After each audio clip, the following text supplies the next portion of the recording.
In our study of Elijah, we're looking for ways that can help us in following Jesus, his example. And so, again, I'm going to share these 7 tools. I'm going to hit them real quick up front. We'll have them posted on our website and on our app if you want to go back to the devotional resources section on the app and go back and maybe print this out and just ponder it. How many of you are here this morning, you're like, I would really like to grow in my ability to hear God's voice and not be like super weird about it?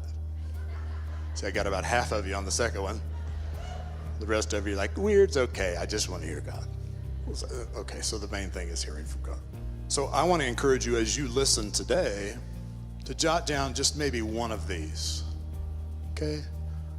One of these that really hits you or strikes your heart. So here are the 7. Recognize that God speaks through his word.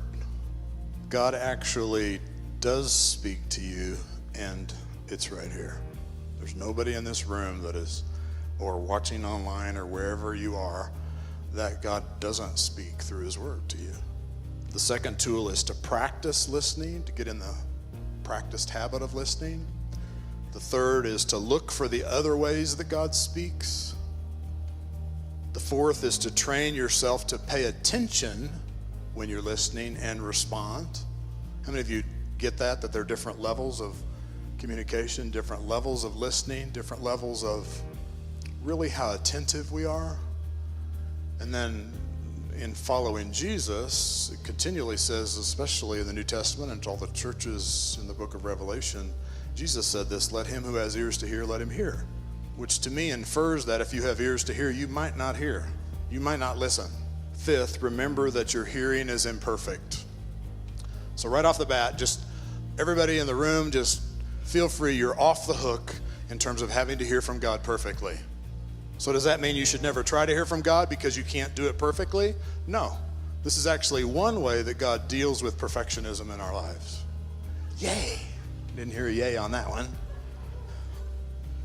Sixth, turn down the drama.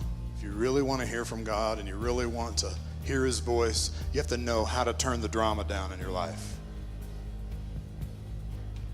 It's a posture. And seventh, look for compassion and risk, because that's usually where God is speaking. If you really want to hear God's voice, begin to pray for other people and for him to express his heart to them.